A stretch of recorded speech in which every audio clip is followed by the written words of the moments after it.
2월 2일 방송을 시작하겠습니다. 자, 간밤 새벽 4시에 FOMC 발표가 있었죠. 0.25% 금리 인상. 당연한 부분. 새벽 4시에 제가 일어나 있었는데요. 이때까지 시장은 아무런 변화가 없었어요. 이미 0.25% 금리 인상은 알고 있었다. 새벽 4시 30분, 제롬 파월 연준 의장이 무슨 말을 하느냐. 그런데 제가 보기엔 큰 별다른 말은 없었어요. 그렇지, 이상한 말 안 하지. 그러면서 역시 금리 상단이 다가왔네. 니들도 이제 금리 끝단이 더 이상 금리 못 올리겠지라고 하면서 코인 시장도 반등이 강하게 나왔고요. 주식 시장, 그중 나스닥이 강하게 반등이 나왔습니다. 그리고 채권 시장 또한 자, 금리 인하를 먼저 앞서가는 듯한 그런 발언이 시장에 반영됐다는 부분이죠. 조금 이따가 자세히 살펴볼 수 있도록 하고요. 먼저 차트, 이럴 때는 또 한번 가격이 어떻게 움직였는지 기술적인 분석을 한번 해보시죠. 자, 지금 보면 매물대를 돌파하다가 좀 살짝 밀리고 있는 모습이에요. 크게 한번 보겠습니다. 월봉 기준으로 깔끔하게 정리를 한번 해보겠습니다. 자, 여기에요. 바로 아까 그어드렸던 여기 매물대는 아직 돌파를 하진 못했습니다. 그러나 돌파하겠죠? 자, 그 다음 여기, 그 다음 여기에요. 자, 너무 쉽죠? 1번 돌파 중입니다. 일봉상으로는 돌파를 해서 돌파 중. 월봉 기준으로는 조금 남았어요. 살짝 남아 있습니다. 이거 돌파하면 여기는 아예 없어요. 매물 자체가 계속 언급드렸죠? 매물이 없다. 그냥 급속도로 물렸기 때문에 수급만 좀 들어오면 퉁퉁퉁 치고 나간다. 여기까지. 그 다음 여기도 똑같아요. 훅 훅 훅 밀렸죠? 여기도 매수대가 들어오면 바로 치고 나갈 수가 있어요. 그래서 개월 기준으로, 모멘텀 기준으로 시장의 흐름을 보면서 이동평균선을 보면서 같이 한번 지켜봐야 될 것 같습니다. 이때도 마찬가지죠. 수급이 들어올 때는 퐁퐁퐁 들어와요. 마찬가지죠. 퐁퐁 퐁 들어오고 자 밀릴 때도 퐁퐁 밀리고 자 비트코인의 차트예요. 이게 월봉 기준에 아직은 시장이 초기 상황이기 때문에 이게 상승과 하락에서 모습이었고요. 박스권의 그림도 있었습니다. 기존 과거에 자 크게 한번 보시죠. 2년간의 박스권 여기죠. 바로 이 상태 이 상태에서 박스권을 2년 가까이 2년 이상 박스권을 그렸어요. 그리고 한 방에 끝냈죠. 마찬가지입니다. 달리면 월봉 기준으로 달려나갈 거예요. 다만 찐 상승이 아니라 2019년도의 상승과 비슷하다. 이거보다는 조금 파괴력이 있을 것 같아요. 이유는 바로 소송에 대한 마무리가 되고 블록체인 섹터에 대한 그리고 코인 시장에 대한 명확성이 나오는 거기 때문에 그에 맞춰서 인프라가 정석적으로 깔리기 때문에 그리고 비트코인 현물 ETF 정말 큰 이슈입니다. 기관들이 번호표를 뽑고 자금을 쏘고 싶어도 이 명확성이 안 나왔기 때문에 자금을 못 쏘는 거예요. 그렇기 때문에 얘네 둘은 같이 움직이는 거고요. 그래서 2019년보다는 파괴력이 조금은 있지 않을까 그리 생각을 해요.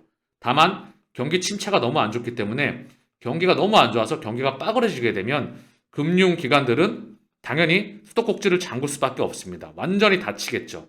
그래서 코인 시장과 주식 시장과 채권 시장과 부동산 시장과 실물 경제가 크게 노이즈를 겪겠죠.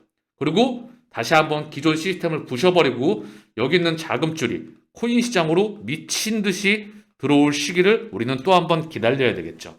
물론 큰 그림에서는 100배를 넘어서 200배를 넘어서 300배를 넘어서 400배를 넘어서 폭발적으로 성장하리라 생각을 합니다. 고작 1조 달러에 불과하기 때문에 전 세계 코인 시장은 고작 1000조입니다. 이거 가지고 전 세계 GDP가 62조 달러, 70조 달러가 넘어갑니다. 8경, 9경이에요. 고작 1000조. GDP로는 사실 자산시장을 설명할 수는 없어요. 이 GDP의 사실 100배, 10배 그 부분이 이상돼야 되지 않을까. 저는 그리 생각을 합니다. 과거 기준에 맞춘다면.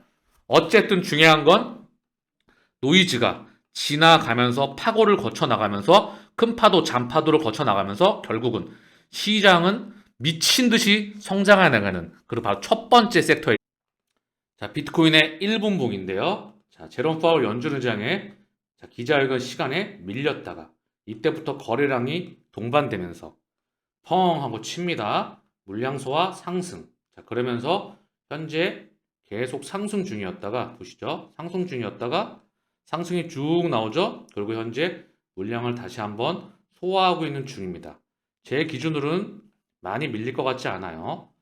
시장에서 어느 정도 물량을 소화한 이후에 그동안에 달렸던 걸 소화한 이후에 다시 나갈 확률이 높습니다. 왜? 연준 이제 니들도 끝나갈 때가 다가오는구나 라고 시장은 받아들였다는 거죠. 자, 간밤 나스닥이 2% 상승했어요. 다우는 0.02, S&P는 1.05 상승 마감했습니다. 자, 보시면 앞으로 기술적 반등의 시대는 나스닥의 시대이다. 즉 저금리 섹터에서 경기 성장을 대표하는 위험 자산을 대표하는 나스닥이 그동안 저점에서 찔끔 반등이 있었죠. 그러나 지금 제롬 파월 연준 의장 기자회견 끝난과 동시에 자금이 많이 들어오면서 기술적 반등의 시대는 나스닥을 의미한다. 즉 이면에 코인 시장의 반등을 예상하는 부분입니다. 다우의 시대는 0.01을 포함하고 있죠. 끝났다. 왜? 그동안에 많이 달렸다. S&P는 1.05, 그나마 선방을 했다는 부분이죠. 자, 그래서 미국 증시가 간밤에 나타내준 반응은 많은 부분을 내포하고 있습니다. 자, 그래서 시장에서 파월이 흘린 두 마디 증시 뛰었다. 나스닥 2% 급등. 내용을 보면 센 척하던 파월이 흘린 두 마디 A couple of disinflation. 자, 파월은 정책 완화를 예상할 수 있는 두 가지 단어를 언급했다.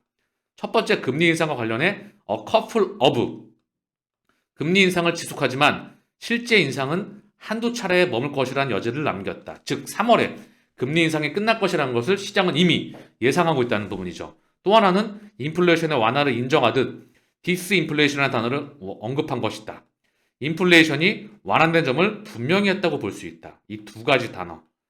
앞으로 금리 인상은 한 번에서 두 번. 3월이 금리 인상 중단이 될 확률이 무척 높습니다. 더불어 연준의 물가 상승 속도가 둔화되고 있다는 점을 명백히 이 두 단어로서 시장은 받아들였다는 거죠. 자, 시장 지표를 보고 가시죠. 원달러 환율, 원화 강세가 이어지고 있어요. 시장에서 1219원 원달러 환율이. 자, 시장에서는 원화 강세이다. 위험 자산에 대한 자금이 들어오고 있어요. 원화 쪽으로. 자, 그리고 달러는 꺾였다. 101.02. 차익 실현 물량이 계속해서 나오고 있다. 달러 약세가 지속됐다. 유가도 76.41 떨어졌다. 자, 유가, 금리, 환율 3대 시장 지표입니다. 그리고 가장 중요한 미 국채 10년물이 발표 이후에 쭉 떨어집니다. 자, 바닥에 빡빡 끼죠.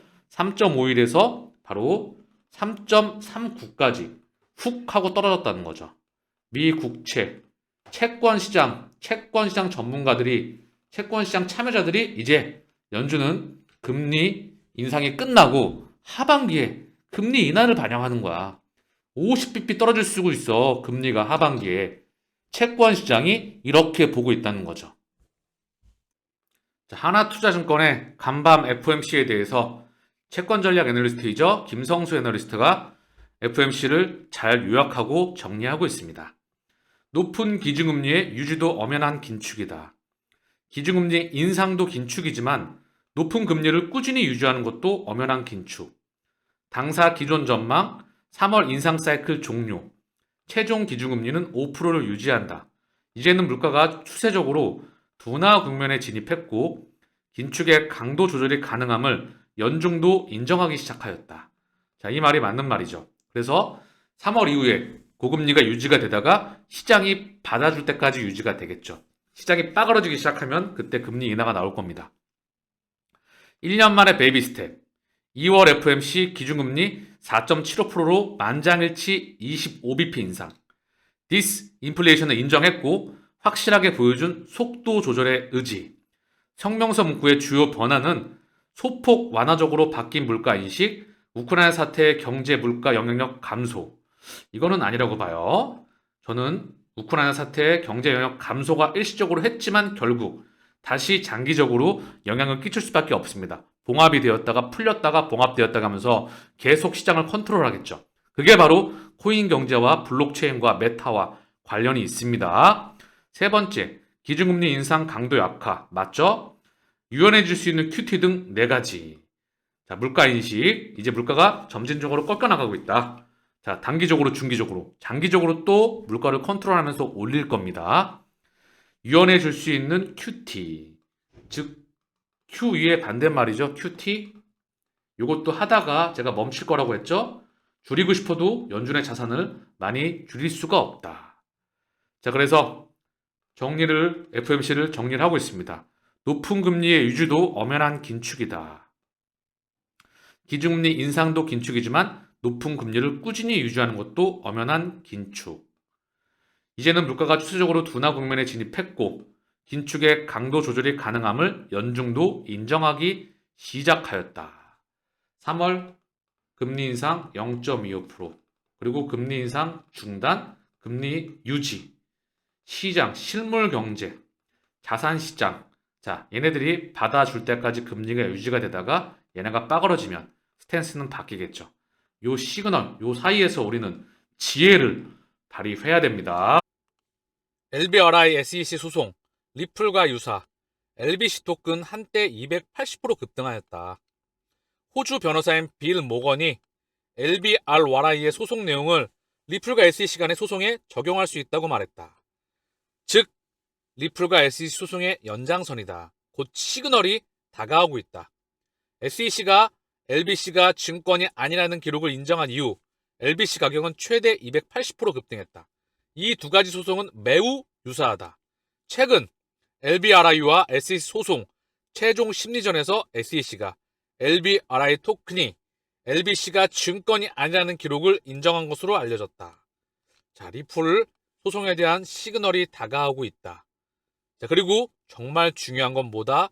인프라가 물 밑에서, 물 밖에서도 이제 확장하는 시간이 다가오고 있다. 그래서 프리그상은 크다님의 트위터인데요. 마침내 XRP를 위한 불마켓 출시, 이 부분이 임박하고 있다. 코인베이스 미등록 증권 집단 손해배상 소송에서 승소하였다. 계속해서 긍정적인 소식이 이어지고 있습니다. 코인베이스가 등록되지 않는 증권을 불법으로 팔아 손해를 봤다며 이를 배상하라는 소송에서 승소했다고 블룸버그가 보도하였다. 2021년 10월 제기된 집단 소송은 코인베이스가 SEC에 등록되지 않은 79개 디지털 자산의 판매를 교사한 불법 계약이라며 이에 따른 손해배상을 청구하였다. 그러나 이 소송에 대해서 승소하였다는 소식입니다. 바로 리플과 SEC 소송이 다가오고 있다. 실제 응용 프로그램을 위한 기본 통화가 될 XRP와 함께 사이드체인으로 준비된 XRP 레저 훅스. 가격을 다시 올릴 수 있습니까? 국제 송금 서비스에 스마트 컨트랙트가 지원되는 훅스 업데이트. 계속해서 진행이 잘 돼가고 있다. 이와 더불어 또 다른 스마트 컨트랙트 시스템인 플레어 네트워크 또한 준비가 돼가고 있죠. XRP 레저 수석 개발자는 훅스라는 새로운 스마트 계약 지원 사이드체인에 대한 감사 과정을 공개합니다. 훅스가 장기적으로 XRP 레저의 채택과 XRP의 유용성을 높일 거예요. 유동성과 함께 XRP 레저의 활용성이 확대가 된다는 소식이죠.